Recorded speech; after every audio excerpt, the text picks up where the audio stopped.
La primera de las intervinientes es Pura Sánchez, que está la primera a mi izquierda. Ella es escritora, es profesora de filología, durante muchos años lo ha sido en el Instituto de Velázquez de Sevilla, y aparte es una investigadora respecto fundamentalmente de la represión de las mujeres andaluzas durante el franquismo, y en ese sentido pues tiene dos libros que tienen su relevancia intelectual: Individuos de dudosa moral y Mujeres náufragas. La segunda persona que intervendrá después de ella es Luis González, que es de profesión psiquiatra, pero ahora ejerce de sindicalista en comisiones obreras. Es miembro de la Plataforma de Sevilla contra la Guerra y también es militante de un partido, el POSI, y fundamentalmente él va a destacar pues el cierto paralelismo que se puede establecer entre la represión que se está ejerciendo sobre los dirigentes sindicales, sociales y políticos del proceso soberanista catalán y los dirigentes o los activistas del movimiento sindical. Y por último, Josep Huguet, que viene expresamente desde Cataluña y es una figura relevante en términos políticos allí. Ha sido diputado en el Parlamento de Cataluña por Esquerra Republicana desde 1995. Ha participado como militante en distintas organizaciones catalanas de izquierda, el Partido Socialista Liberal de Cataluña, Entesa del Nacionalista de Esquerra, y además es autor también de algunos libros y ha sido conseller de la Generalitat. Por último, muy recientemente, supongo que algo destacará o puede comentar, está siendo investigado por presuntos delitos de coacción, ¿no? Y por parte de la Administración de Justicia por haber revelado la connivencia o la pertenencia política de la funcionaria del juzgado que están investigando, bueno, pues todo el proceso de represión del proceso. Nada más por mi parte. Ya digo, iremos dando paso a los distintos intervinientes. La idea es, por un lado, que tenga el acto un carácter de solidaridad con Cataluña y solidaridad con todas aquellas personas del mundo de la cultura, del sindicalismo, etcétera, que están siendo reprimidos, pero casi también un acto de autodefensa de Andalucía, en el sentido de que estamos prácticamente viendo cómo nos autoaplicamos un 155 político por el tipo de institucionalidad y de gobernanza que tenemos ahora mismo encima y que probablemente traiga graves consecuencias. Por tanto, nada más, le paso la palabra a Pura.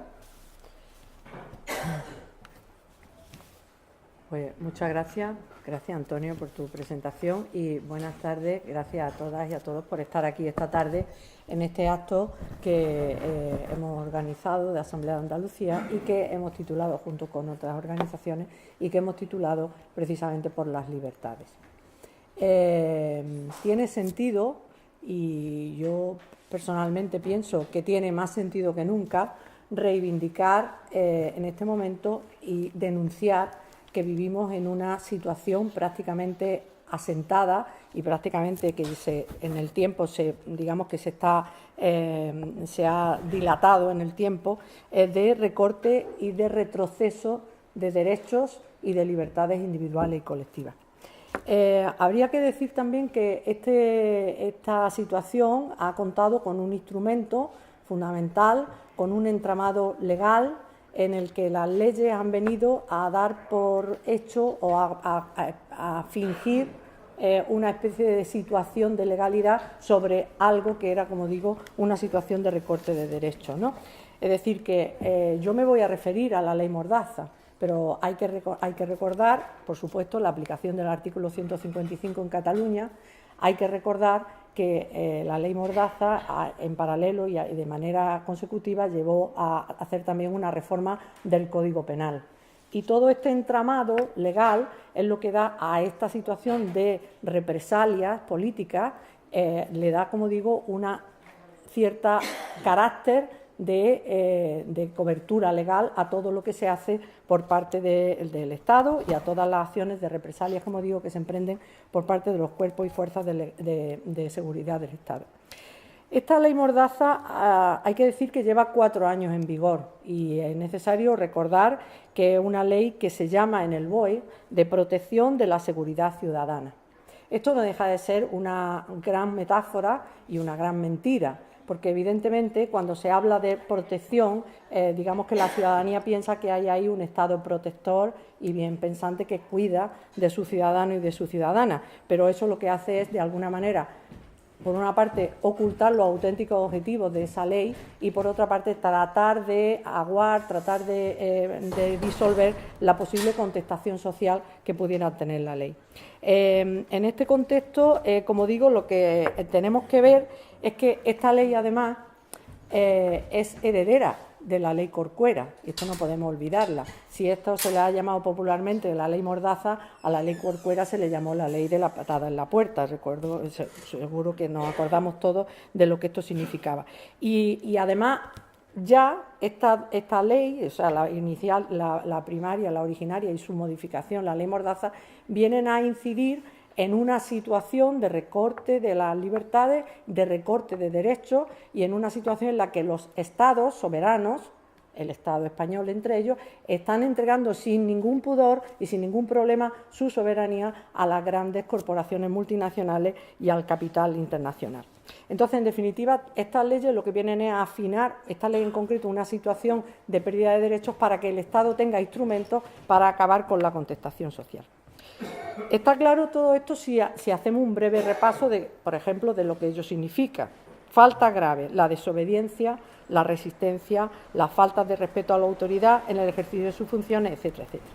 Hay que recordar, además, que entre 2015 y 2017 son datos del Ministerio de Interior que tanto la APDHA en Sevilla y en Andalucía como Amnistía Internacional han utilizado para hacer sus informes. Y los datos son de hasta 2017 porque el Ministerio del Interior no ha publicado los datos correspondientes a 2018. Se ve que con el vigor que ha tenido esta ley en su desarrollo y en su puesta en práctica no les da tiempo a acabar la estadística. Pero lo que sí es cierto es que, por ejemplo, se ha denunciado que a 80.000 personas han sido multadas en este periodo de tiempo por ejercer la libertad de expresión. Y ello significa unas 80 sanciones diarias en este periodo. O, por ejemplo, que la mayoría de las razones por las que se han imputado a estas personas ha sido por ejercer el derecho de reunión pacífica, la libre expresión o la información. Por los delitos de canciones, de escribir textos o guiones en los que se decía que se animaba o se alentaba el terrorismo, etcétera, etcétera, por la difusión en las redes sociales de eventos y acciones, el caso, por ejemplo, del compañero Josep Huguet, o por defender los derechos a la vivienda, al empleo, a la sanidad, a la educación, en definitiva. Todo esto es lo que hizo que el informe de Amnistía Internacional se titulara precisamente «Sal a la calle si te atreves». Esta es la cuestión y estaba claramente planteada. Hay que recordar, además, que esta ley llevaba en ese periodo ya recaudado en multas más de 25 millones de euros. Y el altísimo nivel de productividad de esta ley llevó incluso al Ministerio del Interior a dirigirse en octubre del año 2017 a los cuerpos y fuerzas de seguridad del Estado y pedirle que racionalizaran la aplicación de la ley, dando por sentado que, por supuesto, si había problemas con esta ley, se debían a la aplicación y no al modo en que se aplicaba y no, en cualquier caso, a la filosofía de la ley ni, por supuesto, a la intención del legislador. En fin, en definitiva, al más puro estilo totalitario, estas leyes lo que hacen es perseguir o criminalizar la disidencia, las acciones, las actitudes que adopta la ciudadanía en el libre ejercicio de sus derechos individuales y colectivos. Y entonces, en ese sentido, es muy de esos estados totalitarios y de esas democracias fallidas presentar estas leyes absolutamente restrictivas con los derechos individuales y colectivos como leyes, como decía antes, que vienen a proteger a la ciudadanía, aunque sea una protección contra sí mismos, ¿no? Es decir, que en este sentido se trata de una pura operación de marketing. Y enarbolan el otro talismán, que es el talismán de la seguridad. Es decir, la seguridad, presentar estas leyes como leyes securitarias es una manera de hacer que la ciudadanía las acepte, digamos, con menos contestación, porque, en fin, se trata, como digo, de defendernos, aunque no se sabe de quién. Normalmente se nos defiende del otro que es pobre, migrante, que es diverso o que es sencillamente alguien que disiente en su pensamiento político. Estas leyes, de todas maneras, tienen, claro, hace que cuando se hable de las personas represaliadas, recuerdo que represalia significa castigo, entonces tengamos que hablar en términos precisos de presos políticos. De presos políticos, que es una expresión que desde el Estado obviamente no se acepta, porque aceptar el término y la existencia de presos políticos significaría de otra manera aceptar que lo que está haciendo el Estado con su ciudadanía, con sus ciudadanos, es sencillamente una acción de represalia, una acción de castigo. Y en todo caso, el amordazamiento de las protestas y la criminalización, como he dicho, de la disidencia, y también algo que es muy importante, que es convencer a la ciudadanía de que rehúse a ejercer sus derechos, y por otra parte, en términos ya de objetivos globales, el intento de afianzar y, por tanto, represaliando a aquellos que señalan, afianzar, como digo, el régimen del 78, que es, efectivamente un régimen que ha entrado en un franco estado de descomposición y que hizo que un periodista hace unos meses acertadamente le llamaran al Estado de Derecho, le llamara Estado de desecho. Yo creo que es una expresión bastante significativa. En cualquier caso,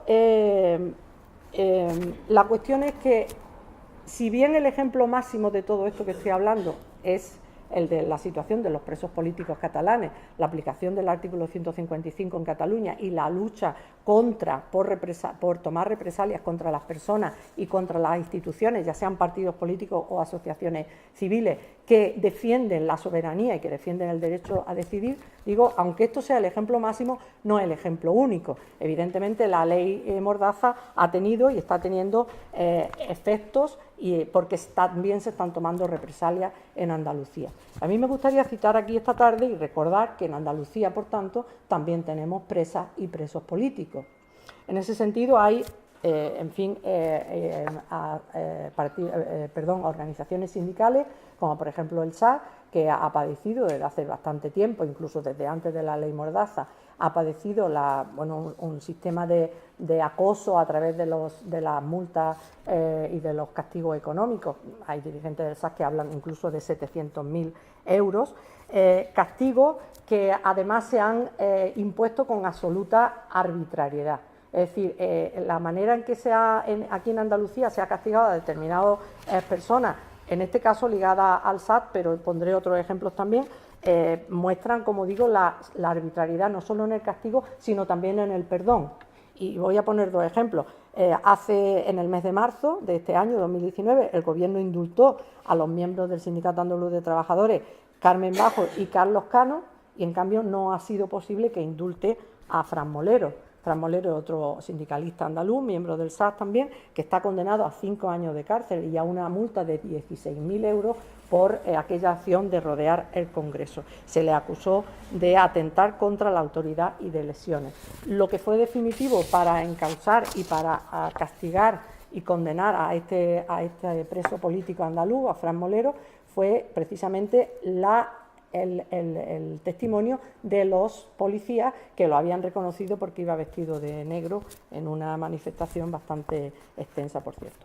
Otra de las organizaciones andaluzas que está sufriendo con bastante rigor los efectos de la ley Mordaza es precisamente la Asociación Pro Derechos Humanos de Andalucía. Aquí esta tarde con nosotros estando el delegado andaluz y la persona que es responsable de marginación, al que se le pide precisamente 5 años de condena, porque decía, de manera expresa, decía la acusación que había tutelado y liderado a las personas concentradas en una manifestación en la que se luchaba y se reclamaba vivienda digna y las había incitado a cometer actos violentos. También el delegado de APDH de Sevilla, que está aquí, Pablo Fernández, ha tenido ya que hacer frente a una multa de 601 euros por las mismas cuestiones o parecidas, ¿no? Después, en Málaga tenemos otro caso de dos presos políticos, de dos represaliados, que son el caso de Leticia González y Fali Doblas, que han sido dos activistas medioambientales que han tenido una acción política muy interesante en cuanto a la defensa de una zona virgen de las playas de Málaga, que es conocida como la zona del Arraijanal. En ese proceso a estos dos activistas se les inculpó, se les hizo juicio y se les ofreció una especie de acuerdo que realmente era una rendición. Es decir, tenían que reconocer que eran culpables de lo que se les acusaba, de los hechos que se les imputaban, y se les han puesto 3 años de prisión preventiva, de prisión provisional, y después se le ha puesto trabajo a la comunidad y tienen que hacer frente a una multa económica. Es decir, he dicho 3 años de libertad condicional, y se le ha obligado a hacer frente a una multa económica. El caso de los titiriteros de Granada fue otro caso que también tuvo que ver con la libertad de expresión. Y bueno, Alonso Lázaro y Raúl García pues estuvieron también en prisión. Después su caso resulta que se sobreseyó, pero sobre ellos sigue pesando como una especie de espada de Damocles, y esta es otra manera de funcionar que por parte de la aplicación de la ley, que tiene ese carácter ejemplarizante. Se cogen unas cuantas personas y se les da un castigo ejemplar que invita a los demás, como decía antes, a rehusar al ejercicio de esos derechos, o bien a pensárselo antes de salir a la calle. Y yo no quiero dejar de hablar del caso de las mujeres de aquí de Sevilla, el coño insumiso. Aquí en Sevilla, ese grupo de mujeres que se manifestaron en el entorno reivindicativo del 1 de mayo del 2014, una manifestación en la que, por cierto, yo misma iba en la cabecera de esa manifestación y pude constatar que tenía ese sentido reivindicativo en ese contexto general de reivindicación del 1 de mayo, y bueno, se les acusó, se hizo una denuncia por parte de la Asociación de Abogados Cristianos, y el procedimiento judicial siguió adelante para ellas, mientras que se exculpó, curiosamente, a los 2 hombres que también fueron inculpados en aquel momento con ellas. El estado de la cuestión ahora mismo es que se está esperando el juicio oral, que tendrá lugar el 3 de octubre del 2019, y en el procedimiento penal de lo que se les acusa es de un delito de ofensa a los sentimientos religiosos. No ha prosperado en la otra cuestión que pretendía imputárseles, que era el delito de odio. Entonces se prevé que no tengan pena de cárcel, pero desde luego sí sanción económica. Entonces, en definitiva, todo esto viene a crear una situación de indefensión, de pérdida, de recorte de derechos humanos, que el propio Tribunal Europeo de los Derechos Humanos, ya en noviembre de 2018, acusó a España y le dio un toque diciéndole que estaba violando la libertad de expresión. Pero vamos, eso al Estado español le da exactamente igual, y le ha dado exactamente igual como otras cuestiones, otros informes y otras reconvenciones que ha recibido por parte de organismos internacionales. Quiero resaltar especialmente que Andalucía, en ese contexto de represión, es la comunidad autónoma que aglutina a 1/3 tanto de las sanciones como de la cuantía económica de esas sanciones en la totalidad del Estado, en cuanto a la aplicación de la ley Mordaza. Y dentro de Andalucía, Sevilla está a la cabeza, incluso a nivel estatal, con 42 multas diarias en este contexto, y lidera, por tanto los pagos por sanciones como las sanciones mismas, que ascienden en el periodo que se ha computado por parte del Ministerio del Interior a más de 8,5 millones de euros solo en el año 2017. Bien, esta es la situación, y ahora cabe, creo yo, preguntarse qué hacemos. ¿Qué hacemos las andaluzas? ¿Qué hacemos los andaluces? En primer lugar, yo creo que hay una necesidad absolutamente perentoria de luchar contra este régimen liberticida, contra este régimen del 78 en descomposición, que para sustentarse acude a la coartada de que son el Estado de Derecho, cuando más, como digo, sería mucho más preciso hablar de un Estado de derecho.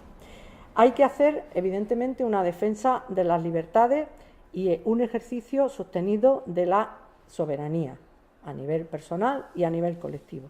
Tenemos, yo creo, la obligación moral y la obligación política de solidarizarnos con los represaliados y con las represaliadas, pero Hay que tener en cuenta también que el ejercicio de esa solidaridad no debemos entenderlo solo en términos de empatía política, sino entendiendo que nos estamos jugando nosotras y nosotros, los andaluces, nos estamos jugando mucho en este empeño, nos estamos jugando mucho en esa defensa y en esa solidaridad con los represaliados, porque esta lucha nos interesa en el sentido personal y político y nos interesa particularmente en tanto que somos un pueblo subalterno, subalternizado políticamente, dependiente económicamente y en el que nuestra cultura y nuestro patrimonio están vendiéndose al mejor postor. Porque la igualdad social, porque la igualdad de género, porque la creación, la construcción de una sociedad inclusiva, porque la construcción de lógicas que vayan contra esas lógicas que nos mantienen justamente en la subalternidad como pueblo, tienen que, mientras se ahonda nuestra desigualdad, mientras se ahonda la pobreza, mientras se ahonda la injusticia, pasa necesariamente por la construcción de la soberanía individual y colectiva. Soberanía que no es ni más ni menos que derecho a decidir sobre nuestros cuerpos, derecho a decidir sobre nuestro tiempo, sobre nuestros deseos, sobre lo que comemos, sobre la vida y sobre la muerte, y derecho, sobre todo, a articular también, como no, porque ese es el único instrumento, una soberanía política que sea la que vehicule nuestra voz como territorio, nuestra voz como organización económica y social, nuestra voz como en relación con los otros pueblos y también en cómo nos articulamos con el resto del Estado.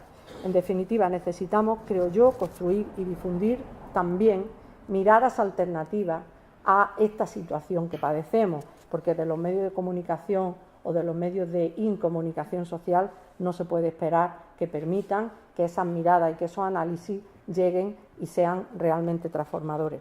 Y, en definitiva, tenemos que intentar por esa vía de la soberanía y de la reivindicación del derecho a decidir desde la solidaridad con otros pueblos, pero también desde el compromiso con nosotros mismos y con nuestro pueblo, como digo, a construir el futuro, aspirar a construir el futuro con nuestras propias manos.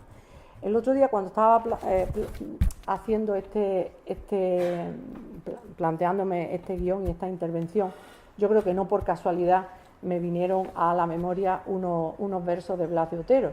Yo creo que precisamente en los tiempos que, como se dice habitualmente, son malos tiempos para la lírica, ¿no? En los momentos malos para la lírica justamente es cuando la poesía, que diría otro poeta social, es un arma cargada de futuro.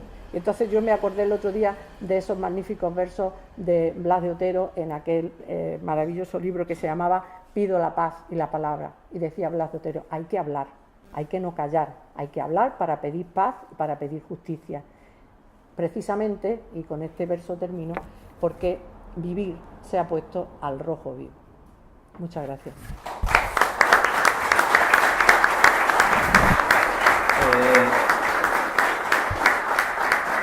Muchas gracias, Pura. Quería nombrar a las organizaciones que son convocantes de este acto, que es la Asamblea de Andalucía, el Foro de Debate Republicano de Andalucía y el Comité por la Alianza de Pueblos y Trabajadores.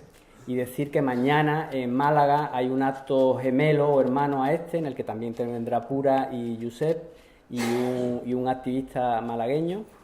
Y bueno, que nos parece que es particularmente importante este tipo de actos en un momento en el que no solo se está viendo una fuerte regresión política, de derechos, cultural, sino donde la propia izquierda, en el sentido más amplio de la palabra, ha establecido una estúpida distinción que nunca existió entre derechos sociales y derechos políticos, entre derechos democráticos y derechos económicos, que lo que está haciendo es generar una gran dimisión en términos de solidaridad política, más, no ya con procesos soberanistas o independentistas, sino con la propia democracia, porque de lo que estamos hablando es de, como refería bien Pura, de las propias libertades que se habían conquistado y de la propia democracia.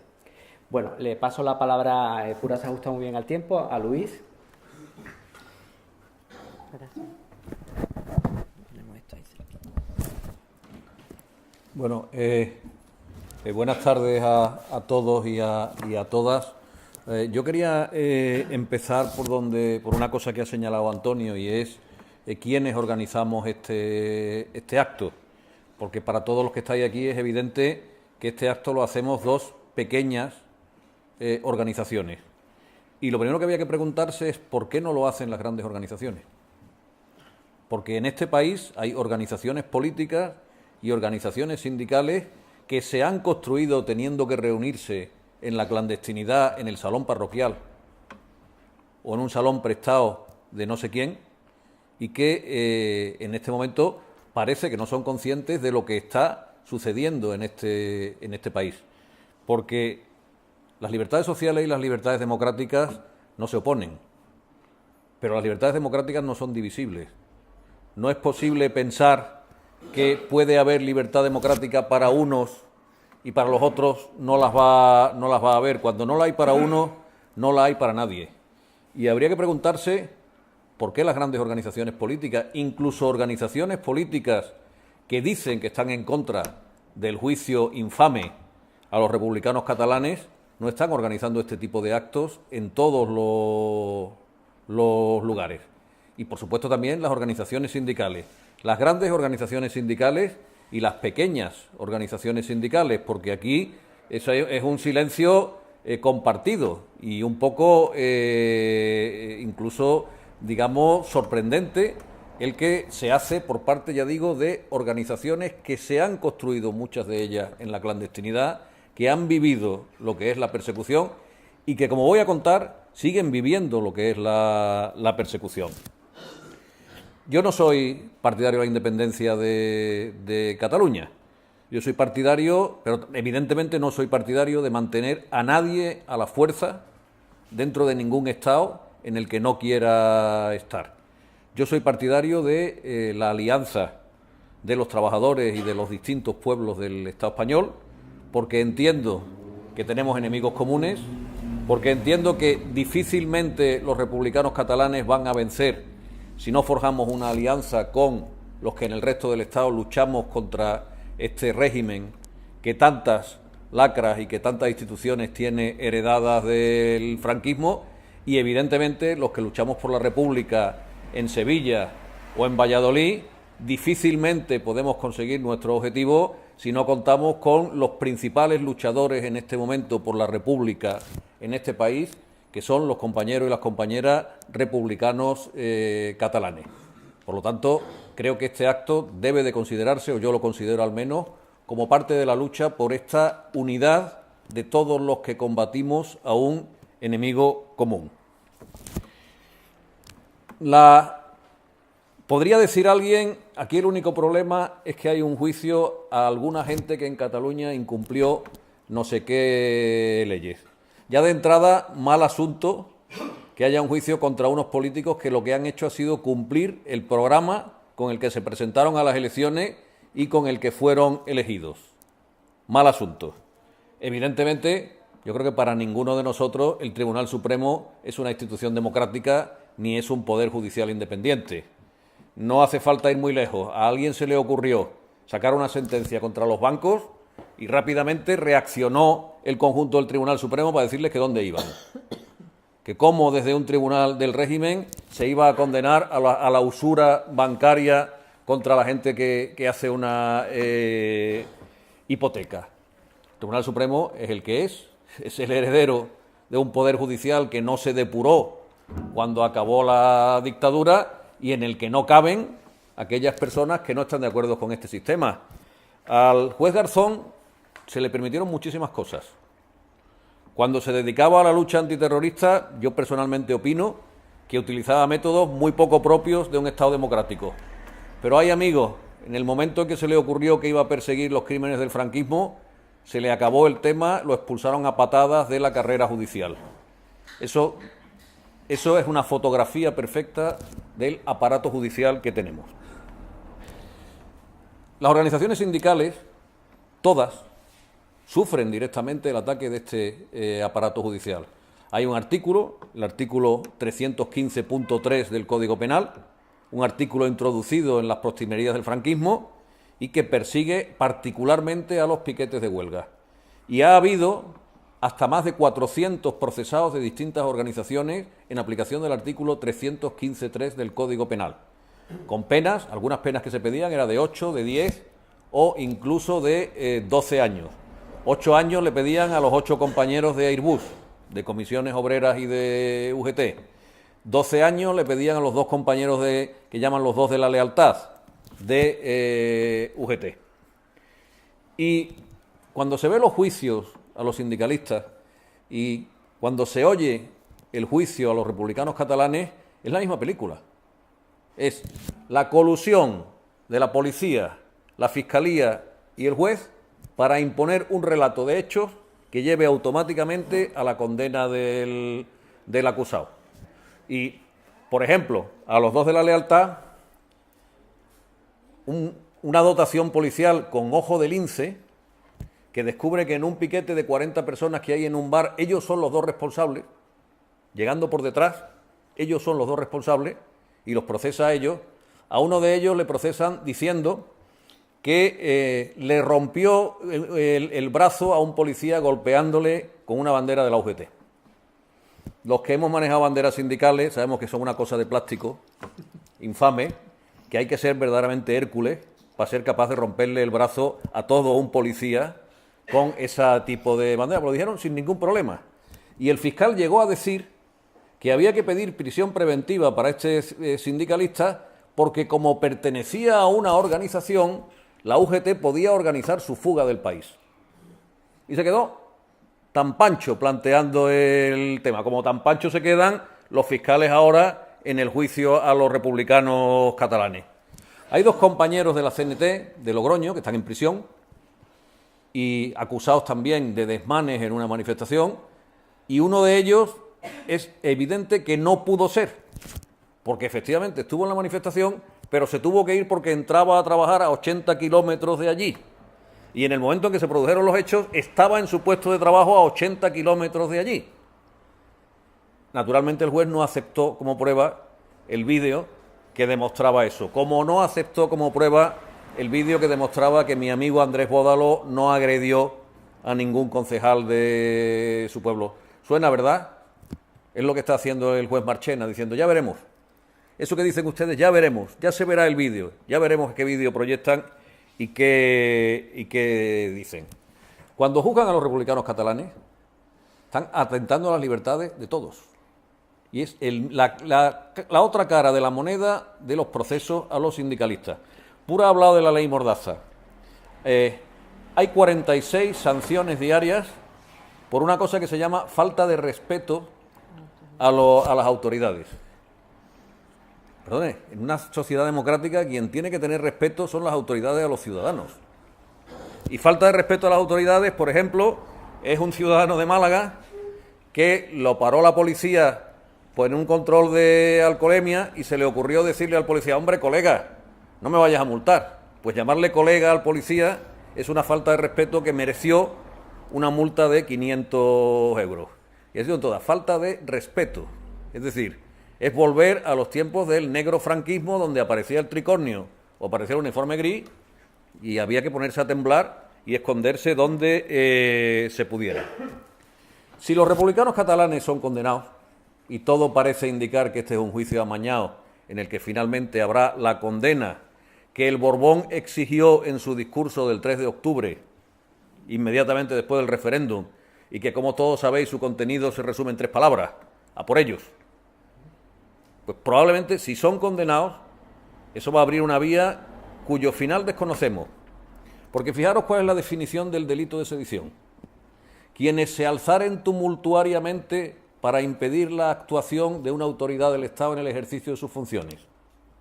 Quiere decir, los que vamos a un desahucio a impedir que la policía en el ejercicio de sus funciones a favor de un banco eche a una familia trabajadora a la calle, o los que en la puerta de una fábrica intentamos evitar que la policía en el ejercicio de sus funciones permita que saquen las máquinas para acabar con la producción y quitarle su puesto de trabajo a cientos de padres y de madres de familia. Esa es la definición de sedición y si eso cuela, ya veremos qué pasa. Fijaros la situación que tenemos. La Junta Electoral Central se ha permitido prohibir candidaturas Yo creo que es la primera vez en la historia, que se permiten prohibir candidaturas de ciudadanos que tienen plenos derechos políticos. Es el caso de los catalanes, pero no han sido los únicos. Casualmente se ha prohibido también la candidatura municipal de Coalición por Melilla, que es el partido que representa a la comunidad musulmana en Melilla, que cometió la osadía de presentarse a las elecciones generales por primera vez y que acojonó al PP porque hubo un momento en que le daban el diputado por Melilla y alguien ha dicho esto se tiene que acabar, y alegando no sé qué historia de que aunque se respeta la proporción de hombres y mujeres pero no se respeta el orden, no sé nada más, se ha anulado la candidatura que representa a más del 50% de la población de Melilla, porque más de la mitad de la población de Melilla hoy por hoy son musulmanes. Y alguien teme que si efectivamente van a votar, se acabó el chollo de que el parlamentario de Melilla sea siempre de la ultraderecha franquista, del PP o de Vox. El día 21 de mayo hay un juicio en Madrid a 9 compañeros que formaban parte del servicio de orden de la manifestación que se celebró el 16 de marzo en defensa del derecho del pueblo catalán a la autodeterminación.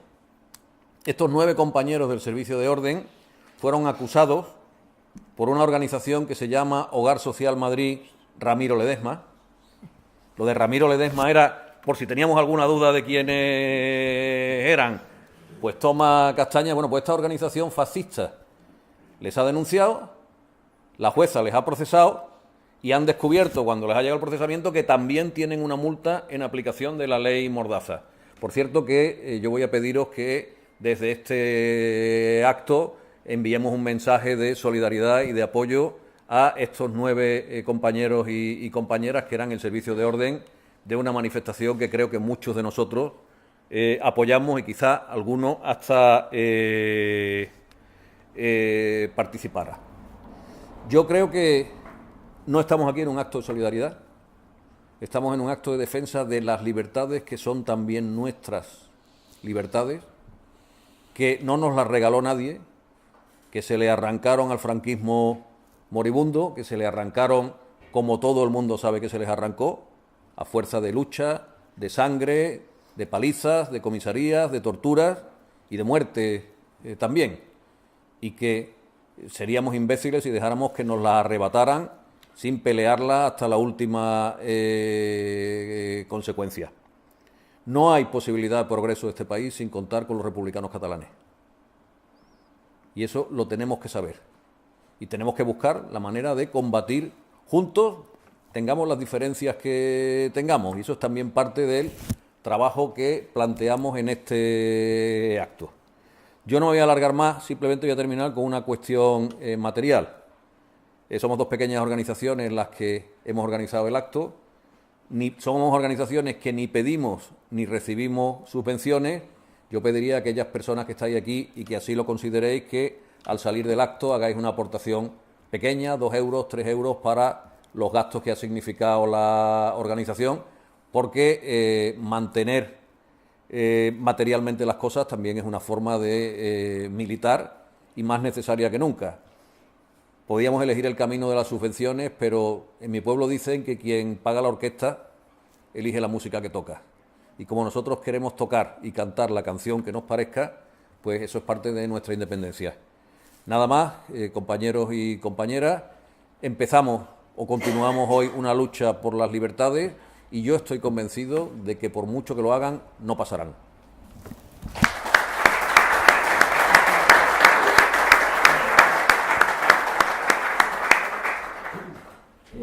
Gracias, Luis. Antes de pasarle la palabra a Josep, obviamente es un acto con una clara lógica de solidaridad política con los republicanos catalanes y de defensa de las libertades y derechos de la ciudadanía, pero también debe tener un contenido o debemos adoptar una actitud de escucha, de pedagogía política, porque realmente desde diciembre aquí, en 5 meses, eso que llaman el trifachito, la extrema derecha andaluza, ha ganado 400.000 votos.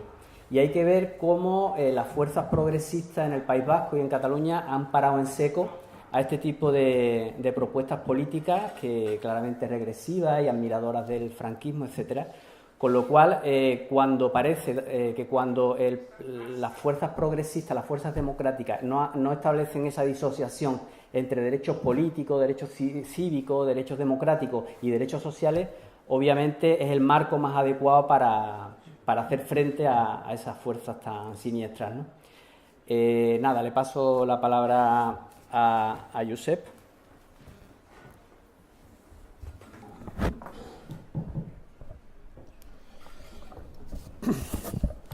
Muchas gracias. Buenas tardes. Ante todo, agradecer la invitación de la Asamblea Andaluza, del Comité para, no me acuerdo el nombre, de la Alianza de Trabajadores y Pueblos y al Frente Republicano de Sevilla. Me han dado 25 minutos o 20, no sé si me cortas, porque yo me tiendo a enrollar y entonces a veces no soy consciente del rato que estoy hablando. No sé por dónde empezar. De hecho, coincido plenamente tanto con Pura con Luis, con lo cual algunas cosas no las voy a repetir. Podemos hacer en forma de flashback, que a lo mejor quedará bien incluso, en forma de película. La última noticia, efectivamente, es de esta semana, cuando la Junta Electoral Central, con una división prácticamente a mitad, pero con mayoría, digamos, represiva, ha decidido no aceptar la candidatura de los exiliados, vulnerando principios, o sea, prevaricando totalmente cuando dice que, como no están en el censo, no pueden estar en la lista cuando están en el censo. La prueba es que han recibido ¿cómo se llama esto? La tarjeta censal. Y no solo eso, sino que 2 de ellos están en listas de elecciones municipales que son al mismo día que las europeas. Y por ello no han sido cuestionadas las listas de Tarrasa, donde está Lluís Puig, ni la lista de Barcelona, una lista alternativa a Barcelona, donde está la de Londres, ¿cómo se llama? Bueno, la que era Ponsatí. O sea que no encaja en ningún lado la coherencia de la decisión. Estamos ante un acto más de prevaricación política de organismos que tendrían que ser neutros. Esto es la última noticia. La penúltima también es que estos días han declarado en juicio, empiezan a declarar, después de haber pasado tropecientos policías y guardias civiles, pintando una situación apocalíptica donde les tiraban claveles con odio en los ojos. Hemos empezado a oír a gente que recibió de valiente, pocos, porque de hecho el tribunal ha rechazado muchos de los testigos de la defensa, y hemos empezado a escuchar sus relatos, que son los que sí que concuerdan con los vídeos que ha denegado ser vistos la justicia. Y como decía hoy un chiste de estos de un ilustrador gráfico, se veía una mujer ahí y dice: es que me pegaron en la cabeza sin yo hacer nada. Y decía al juez: hombre, ¿dónde quieren que le peguen si le quiere sacar las ideas de la cabeza? Bueno, un chiste un poco fácil. Estas son las últimas noticias vinculadas al proceso o derivado. Algunas cosas se han dicho ya, es decir, yo me dejaré elementos, porque es evidente que el caso catalán, cuando se analiza el conjunto del Estado, no es único, y que esto ya viene de lejos. Pero sí que hemos tenido la virtud o la desgracia de provocar una concentración de acciones que demuestran hasta qué punto este régimen es un régimen no democrático, o como mínimo, para que no se diga que hacemos simplificaciones, de una calidad muy baja democrática. Por lo tanto, en la dirección, que incluso salen rankings que van apareciendo del Consejo Europeo, de otras instituciones internacionales, donde España prácticamente lidera los rankings por la cola, situándose a la altura de Polonia, de Hungría o de Turquía, en diversos aspectos de transparencia, de represión, de corrupción. En esto se lidera el ranking a nivel de la Unión Europea, incluso por delante de países de tercer mundo, de países africanos o asiáticos que están en mejores condiciones democráticas que las que se evalúan en España. Entonces, si algún valor hemos tenido, ya digo un poco irónicamente, es haber concentrado casi todas las acciones que muestran esta falta de calidad democrática. Podríamos hablar de la prisión preventiva, absolutamente abusiva, por la mayoría de letrados exteriores al caso. Centenares de letrados han apreciado que no tenía razón de ser. Podríamos hablar de esta reciente acción de la Junta Electoral Central, un caso claro de prevaricación y de discrecionalidad en sus decisiones.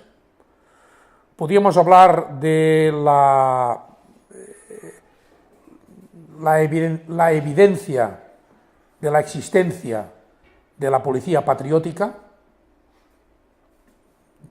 creada, yo creo, existía, pero en todo caso remodelada en la etapa de Fernández Díaz, pero que venía de antes. Si ustedes no han visto un reportaje que no sé si ha corrido por las Españas, que se llama Las cloacas del Estado, les sugiero que lo busquen, no sé si está colgado en la red, o en alguna red debe estar. Es una producción de Mediapro, donde me entretengo un poco en el tema.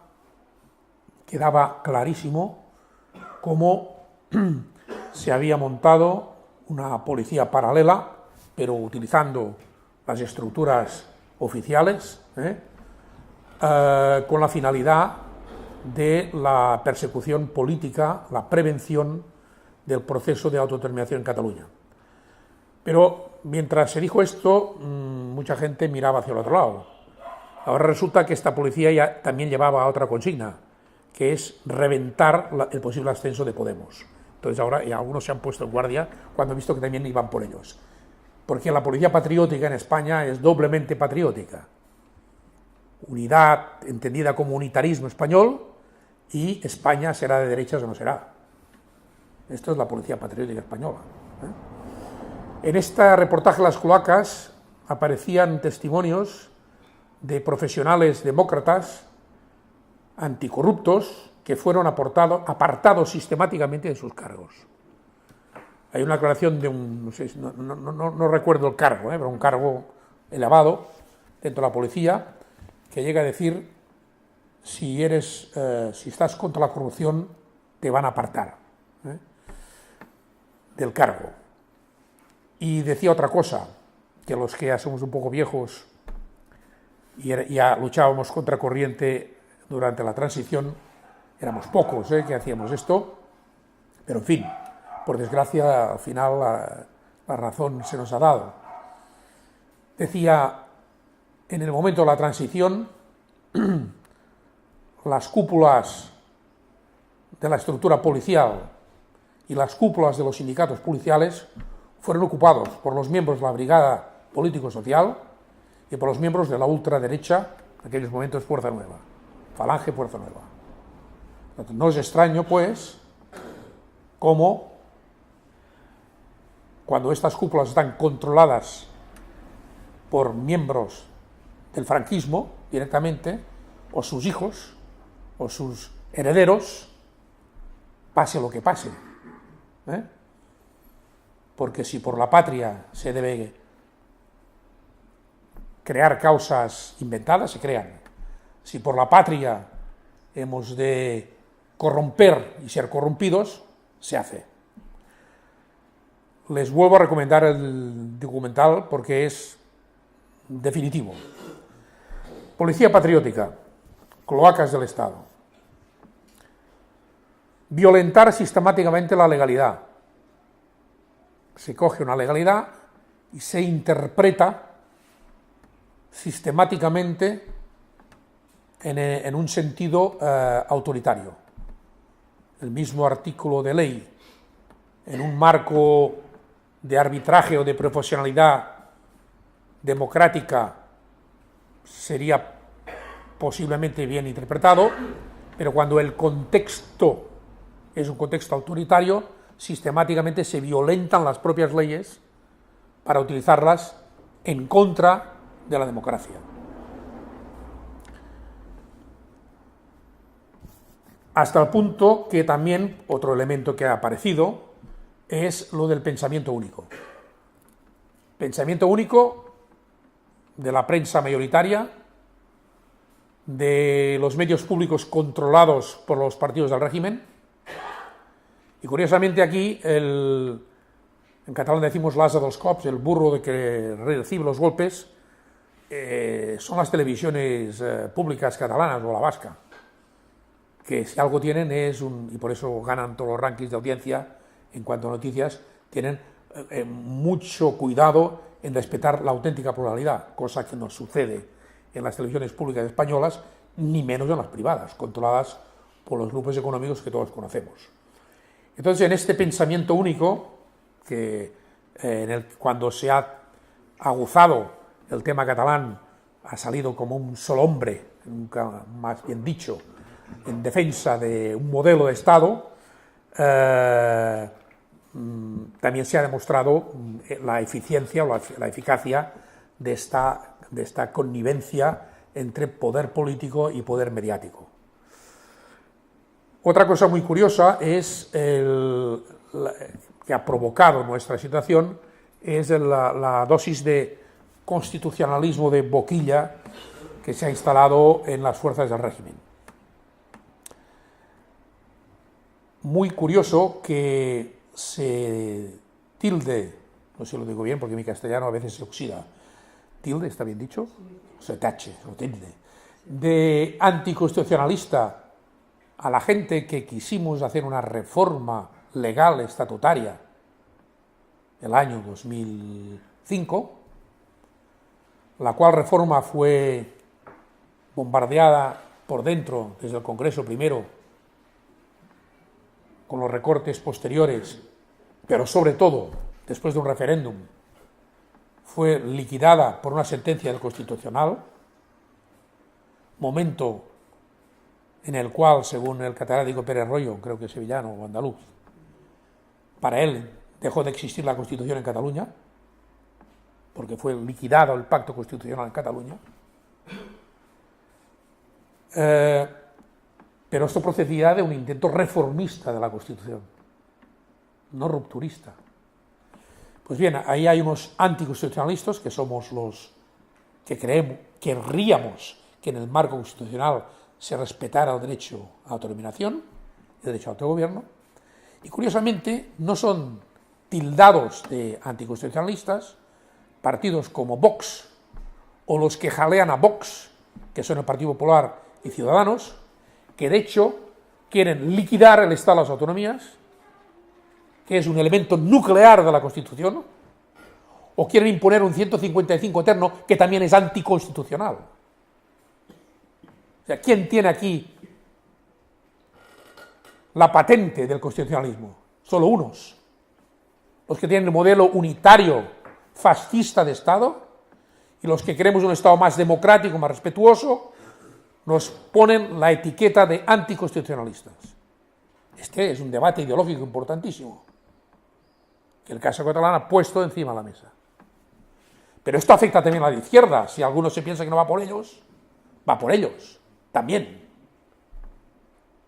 Porque les falta tiempo para decir Cataluña, Podemos también, y el que salía con Podemos y Sánchez también anticonstitucionalista. Hemos lo visto en titulares en diarios, en boca del señor Casado, que ahora descubre que Vox es de ultraderecha. Después se ha pegado el porrazo, ahora descubre que Vox es ultraderecha. Más cosas. En el proceso de represión se ha llegado a entrar en redacciones de diarios, policías, sin permiso, sin mandato judicial. Entraron 2 o 3 redacciones de periódicos en Cataluña, llamándose ordenadores. Esto es dictadura directa ya. Evidentemente, las sanciones a la opinión, ya no solo en Cataluña, cuando los raperos, los tweets, que después hablaré de mí, no porque quería ser protagonista, pero como ejemplo, lo que está pasando. Esto es el marco en donde nos estamos moviendo. Y alguien ha dicho, los independentistas han despertado la fiera del fascismo. No, hombre, la fiera estaba allí. Entonces, el problema es porque la dejamos ahí, o porque nos la hicieron dejar allí. Porque la fiera del fascismo tendría que estar muerta ya, no dormida, muerta. La pregunta es, ¿por qué está dormida si es que estaba dormida? ¿Qué tipo de transición nos vendieron? ¿Qué mala transición hicimos? Cuando Franco durmió en la cama, murió en la cama, y los partidos corrieron a pactar con el tardofranquismo una amnistía que en realidad fue amnesia, y con amnesia no hay memoria histórica, y sin memoria histórica no hay ni ruptura moral con el pasado fascista, y por eso estamos aquí, que cuando se llevan aún resoluciones a los parlamentos autonómicos o de Madrid sobre condena del franquismo, el PSOE pasa de puntitas y los demás salen del hemiciclo. Esto ha pasado en Cataluña 2 o 3 veces. PP y Ciudadanos saliendo del hemiciclo para no votar una resolución moral de condena al franquismo. Esto es lo que hay. 2019, esto es lo que hay. Y de aquellos polvos, esos lodos. Evidentemente, en este contexto, otra trayectoria que también ha hablado Pura es la criminalización del adversario político, la deshumanización. Esto pasa con las izquierdas represaliadas y pasa, en el caso de Cataluña, con el independentismo. Se empieza criminalizando el independentismo y inmediatamente muchos titulares de prensa ya pasan a la comunidad en conjunto. De independentismo se pasa a catalán.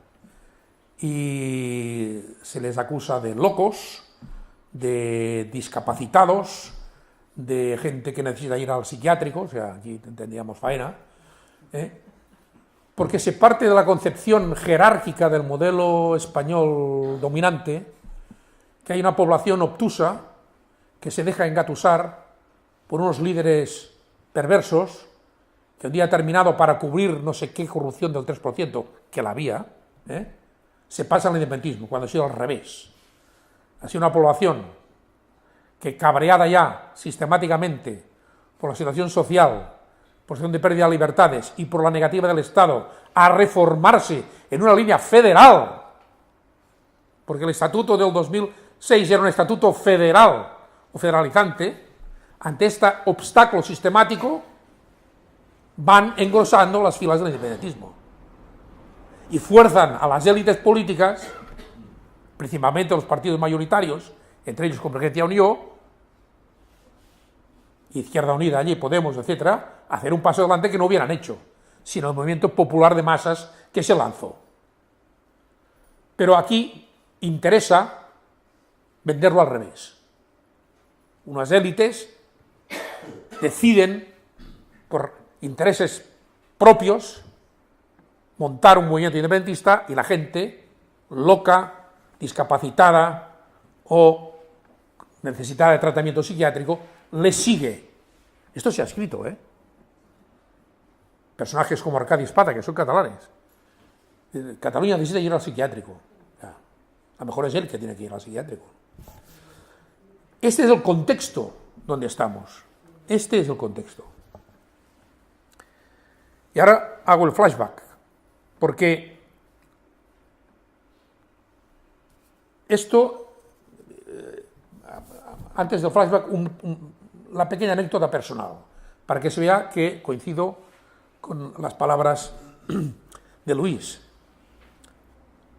en el sentido de la metodología de trabajo de esta cúpula yo le he llamado en artículos directorio policial judicial que manda en España, con la cobertura del rey, de la por ellos.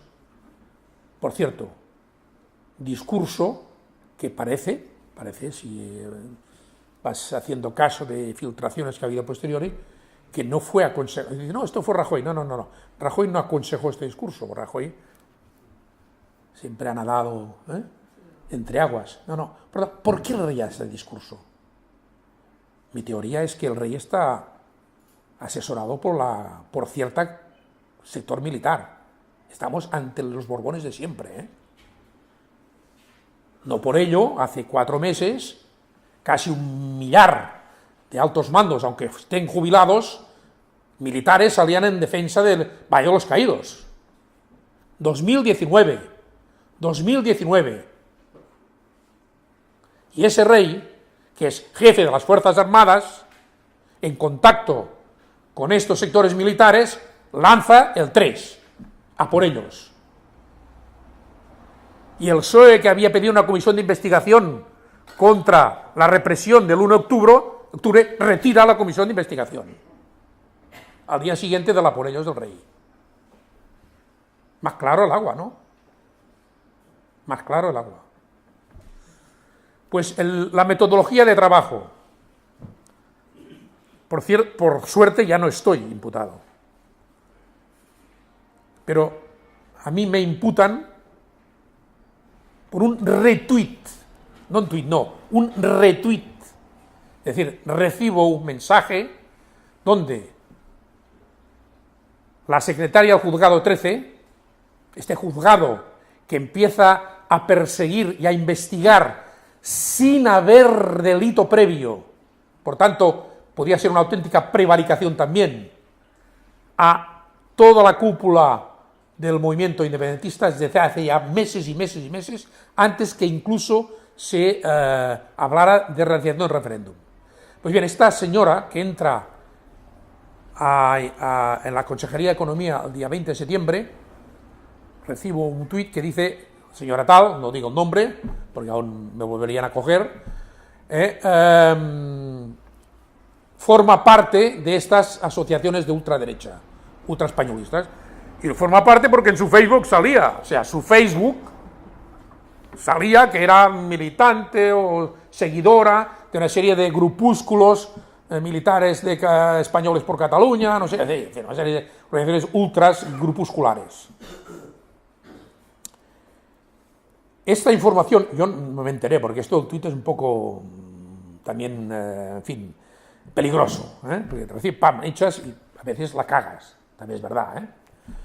Yo lo hice porque digo, esto es escandaloso, o sea, me están intentando aquí meter a gente a prisión cuando la justicia, que tenía que ser neutra, una de sus miembros importantes, tiene connotaciones claramente ideologizadas. Bien, resulta que a mí me entero que me abren un expediente el agosto pasado, el año pasado, ¿no? Tengo acceso al expediente, tengo que declarar ante la policía que actúa como policía del fiscal antiodio, y allí me encuentro con que empieza el atestado por un delito antiodio y acaba acusándome de obstrucción a la justicia y amenaza a la justicia. La diferencia está en que estos segundos delitos, que son 2 en 1, me podían llevar de 2 a 4 años de cárcel. De 2 a 4 años de cárcel por haber retuiteado la afiliación política de esta señora. ¿Por qué cambian el delito? Porque el delito de odio, ha habido otros procesos en Cataluña que ha sido desestimado como libertad de expresión, en muchos casos. Digo, oye, este es una libertad de expresión. Al ver que podían no cogerme por este lado, hacen la bola más grande y me imputan agresión o intento de violentación. Para demostrar eso, hacen un atestado donde se recogen no mis tweets, porque yo soy bastante activo, eso lo dicen, ¿no? Dice, este retuitea no sé cuántos miles a lo largo del año, no sé qué, tal y cual, pocos suyos, muchos retuiteados. Bien, cogen las respuestas, lo que se llaman los trolls, porque son trolls, o sea, falsos perfiles, que me dicen: usted está intentando que esta señora la pongan al paredón, usted está intentando que esta señora la cuelguen. O sea, no lo digo yo, lo dicen los que me responden a mi retweet, ¿de acuerdo? Pero esta policía en el atestado no pone los centenares o miles de tweets donde yo incluso me he enfrentado a seguidores de línea más dura del independentismo. Yo estoy en contra del uso de la violencia, ni aunque sea aparente, porque perdemos, no solo por razones éticas, sino por estrategia. Yo he tenido enfrentamientos en la red contra gente que defendía los scratches, las pinturas por partidos políticos. Esto no es la línea. Estos tweets no estaban en el informe. Es decir, hacen un atestado parcial para que se demuestre solo lo que ya pretenden demostrar. Por tanto, neutralidad y profesionalidad de la policía, cero. Cero. Y la Fiscalía se lo traga, o ya le va bien que le llegue este atestado en esta dirección. Entonces rascas un poco más y dices: oiga, ¿y por qué a mí y no a los 2000 más que retuitearon la misma información? Gran pregunta. ¿Por qué? Por la relevancia política que había tenido ese señor en el pasado. O sea, efecto retroactivo. O sea, tenemos delitos en función de la responsabilidad retroactiva y en función de la intención, se me supone, la intención de violentar a esta señora.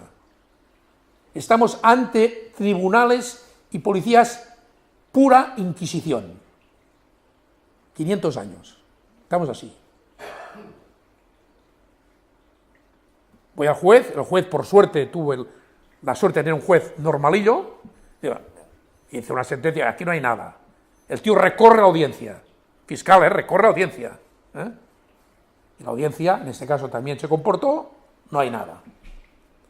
Bueno, la broma, aparte del cabreo y del malestar que te lleva esto, pues igual, no voy a llorar por eso, te cuesta 2.000 euros de entrada. O sea, esto, para pin, para allá, abogado, no sé qué, 2.000 euros. Pues ya han conseguido lo que buscaban, joder un poco. Joder un poco. Aunque no había nada sólido detrás. Esto, digo, me he alargado en mi caso porque es lo normal. Lo normal es esto: inventar delitos, suponer intenciones, atacar con efectos retroactivos en función de la responsabilidad. ¿Por qué Forcadell está en la cárcel y no los demás de la mesa? Tienen la misma responsabilidad en el debate parlamentario, porque Forcadell fue la presidenta de la Asamblea Nacional de Cataluña. Efectos retroactivos. ¿Por qué Jordi Cuixart y Jordi Sánchez, dirigentes de asociaciones populares, no eran políticos, que simplemente participan en una manifestación autoorganizada el día 20 de septiembre, están en la cárcel? Por ser los dirigentes de las dos principales organizaciones movilizadoras, Òmnium Cultural y Asamblea Nacional. Y se monta toda la película de rebelión sobre esta manifestación. Una manifestación que no dejó ni un papel en el suelo. Hubo gritos, a un grito, claro, sí, y muchas canciones, entre ellas el Virolai, fíjense ustedes, la canción de la Moreneta, o sea, que un tono religioso y todo, en algún momento, la manifestación. Se suben al coche, acusan de agresión a la autoridad. Este coche había sido machacado por los periodistas durante todo el día, que subían encima del coche para tirar fotos. Pero más grave aún, resulta que en el coche había armas. Coche abierto con armas. ¿Esto en una democracia normal? A los responsables del operativo les cae un puro y les echan del cuerpo. ¿Por qué dejaron las armas? Dejémoslo a su porque no, en fin, no voy a dejar testimonio. Ustedes ya lo piensan, ¿no? ¿Por qué? Por la misma razón que en el mismo día la policía se presenta en los locales de la CUP, que es el sector más radical del independentismo, sin autorización judicial, pretendiendo entrar en el local. ¿Cuál era la finalidad? Provocar una reacción violenta que, por suerte y por, en este caso, inteligencia de los dirigentes de la CUP, no se produjo. ¿Qué se buscaba el 20S? Se buscaba confirmar lo que ya estaba escrito, que era rebelión, sedición y malversación. Y con ello, evitar que se llegara al 1 de octubre. Como si hacemos un poco de marcha atrás, flashback, y por aquí yo recibí tunda, en el atentado de agosto, fui de los primeros, no el único, decir, aquí hay gato encerrado. Yo no me creo esto. Un imam que está en contacto con el CNI y un atentado en Barcelona. Y resulta que, lo digo, evidentemente recibí hostias por todas bandas, algunos trolls policiales, porque los trolls son de ellos, Perdón, me dejaba una cosa.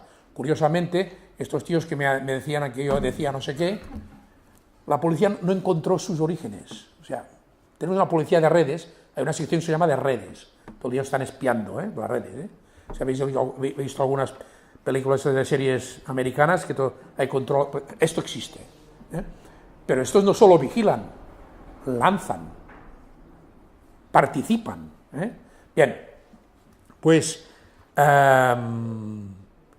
cuando yo hago estas, digo, aquí hay gato encerrado, recibo una cantidad de amenazas, de muerte, a la familia, etcétera, etcétera. Bueno, resulta que han ido pasando meses y cada vez se confirma una cierta relación.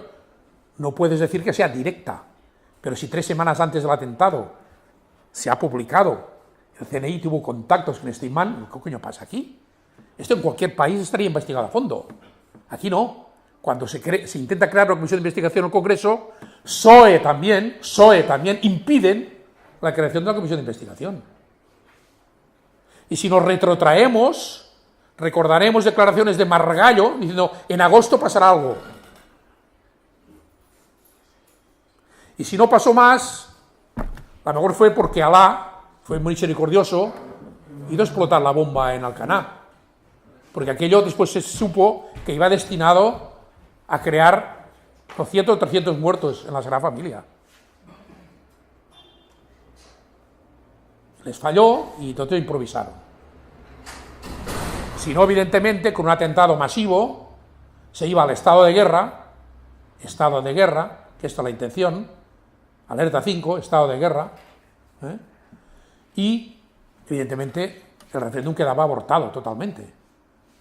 De hecho, Santa María quiso implantar el estado de guerra, pero al haber solo 13 muertos, el PSOE le dijo no. Y por eso no hubo estado de guerra. Agosto, 20 de septiembre, 1 de octubre. 1 de octubre. Profesionalmente lo ha dicho todo el mundo, es imposible. Con 5.000 policías nacionales y 10.000 mozos, impedir que 2 millones de personas voten. Por tanto, ¿cuál era la finalidad?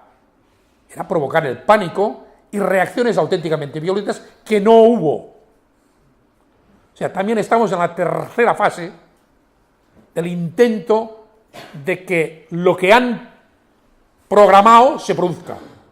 No lo consiguen.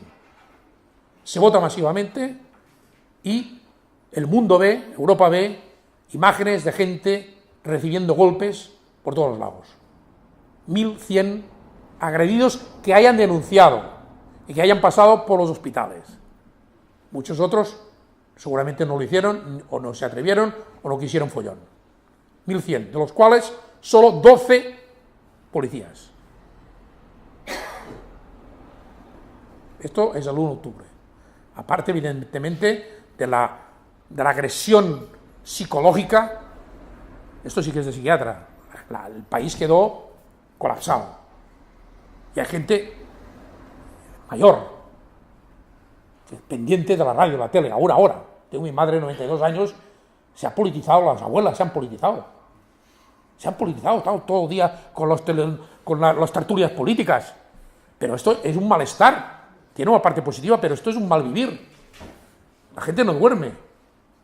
Después del otro día, por ejemplo, del debate en Tele3 sobre las elecciones españolas, intervienen las dos pájaras estas, de la Cayetana y las Rimadas, en plan de boicotear el debate, impidiendo hablar a los otros, atacando y tal y tal.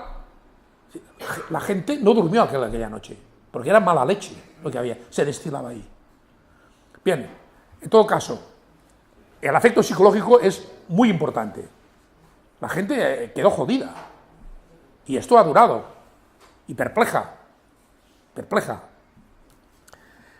Esto, vamos haciendo pasos atrás. ¿Y por qué llegamos aquí?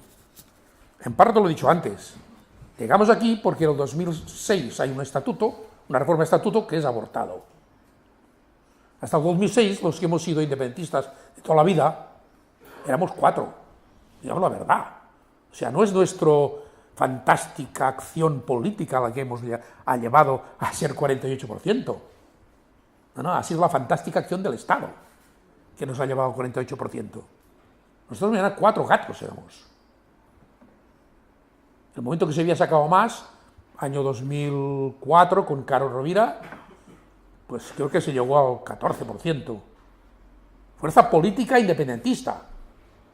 Y sociológicamente a lo mejor llegabas al 20 y pico, aparte de los que votaban Convergencia.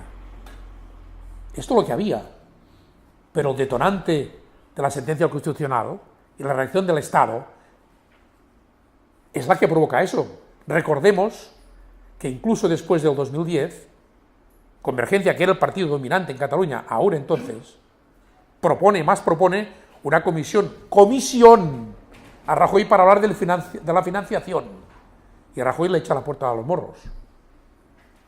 Claro, la manifestación que se hace el 11 de septiembre, que era para el derecho a decidir en genérico, y que más decía financiación, que ahora se encuentra que la gente creando independencia ya. Año 2012. Y por eso tiene que convocar elecciones anticipadas, donde Convergencia aún no se pronuncia por la independencia, sino por la autodeterminación. O sea, situémonos, El Partido Mayoritario de Cataluña lleva programa independentista hasta las penúltimas, cuando se hizo la alianza Junts per Sí, Esquerra Convergencia. Hasta aquel momento no había una posición por la independencia. Por tanto, es reciente y gracias a la acción del Estado. Esta acción incompetente, incluso desde el punto de vista del españolismo inteligente, incompetente del Estado. Yo no sé cómo voy de tiempo, 5 minutos.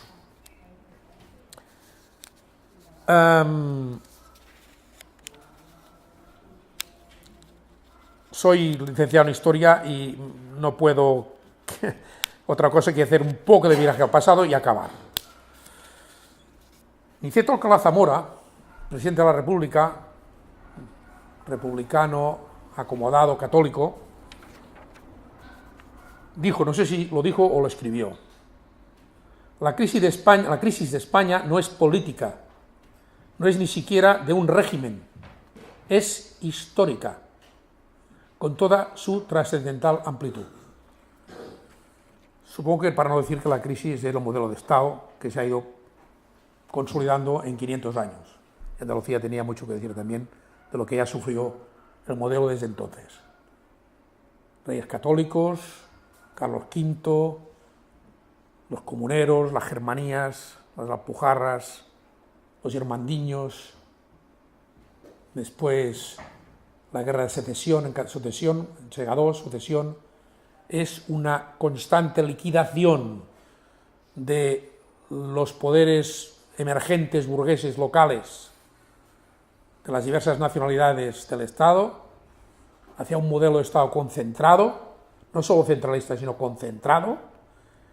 Recomiendo el libro hace años que ha salido de Óscar Pazos, me parece que se llama Madrid, una isla, muy interesante, donde Felipe II pone la guinda ya, inventando una capital en medio del desierto, cuando la capital podía haber sido Toledo, podía haber sido Sevilla, por fuerza económica, o Lisboa, o Valencia o Barcelona, y ahí empezó todo. Desde Reyes Católicos a Felipe II se hace un montaje, y después todo lo que viene detrás es para que este montaje funcione, aunque sea a costa de liquidar la capacidad creativa de las periferias nacionales, unificando, mediatizando culturas diversas en una cultura inventada de Estado, y así seguimos.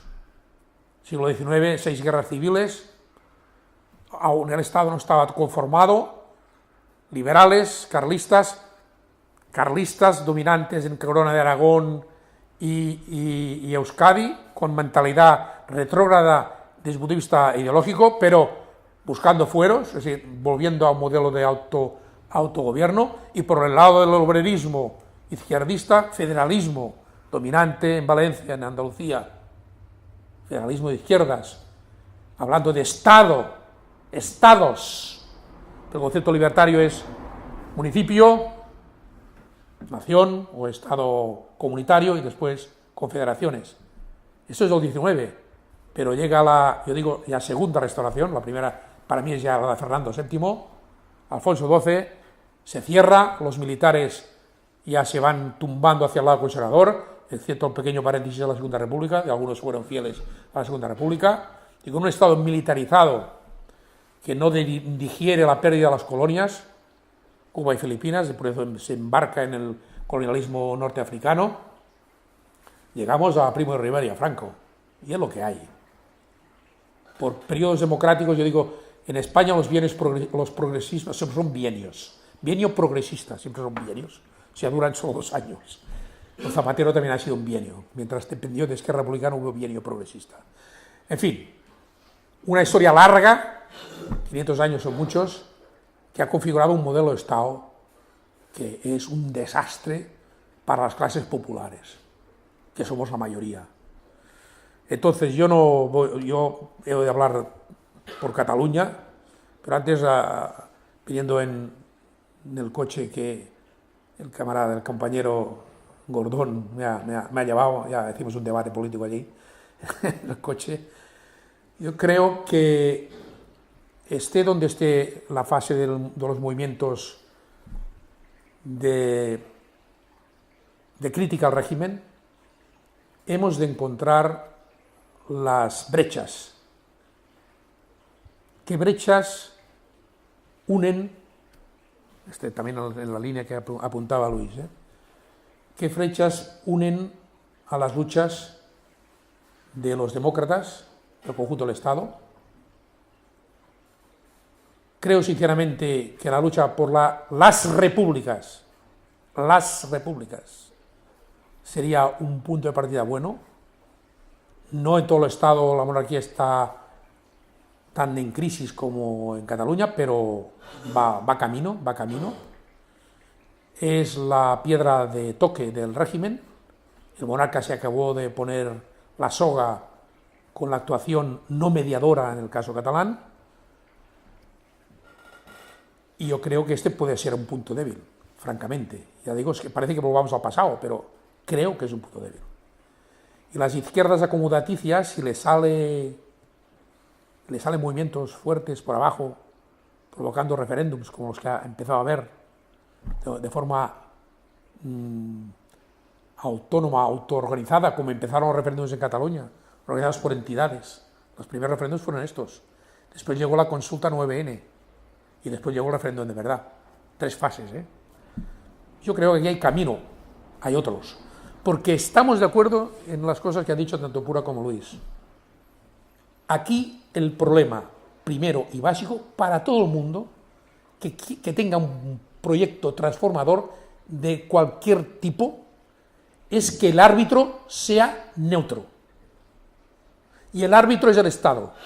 Y el Estado español y el régimen que lo tapa no son neutros. Tenemos los aparatos, y acabo con eso, llenos de franquistas. Tenemos leyes como la Mordaza que impiden la democracia. Tenemos leyes que favorecen los oligopolios, sin un programa democrático, ya no digo social, democrático, aquí no habrá progreso, para nadie, para nadie. De hecho, si el independentismo aumenta en Cataluña es porque mucha gente cree, y aquí podríamos discutir largo tiempo, que en el marco español ya no será posible. Por eso vamos a intentar una democracia en Cataluña. Entonces podemos discutirlo. Pues se llega aquí, no porque la gente sea visceralmente contraria a España, no, nada, ningún odio, ninguna... Pero en un momento de, oye, nosotros tenemos un modelo que vemos mayoritariamente, 80% en todas las encuestas, sale republicana, por los derechos civiles, para que la solución sea política y no judicial. Tenemos el 80%. Esto no estamos hablando de 48, 44, 80%. Pues tiramos ya. Ahora, sabemos que el trayecto no será fácil porque nos ha demostrado. Con lo cual, en este trayecto hemos de encontrar y buscar y ser aliados y solidarios con la gente que está luchando por cuestiones parecidas en el conjunto del Estado. Y la lucha por la república, las repúblicas, entendido como marcos de libertades homologables a los países más avanzados de Europa, del norte de Europa, sería la lucha compartida. Y esto yo creo que obligaría a las izquierdas acomodadas, sean podemitas, o aún las más acomodadas, que casi son derecha, como el PSOE, el electorado, una parte del electorado, esto lo compra. Creo que es una de las líneas de actuación. Y en fin, ya digo, yo repito mi agradecimiento a la invitación, no sé si exactamente era lo que esperaba que dijera, pero como habrá coloquio, podemos acabar de cerrar el círculo. En todo caso, esto no es un meeting, pero tengo que acabar con viva las repúblicas y viva Andalucía libre. Muchas gracias.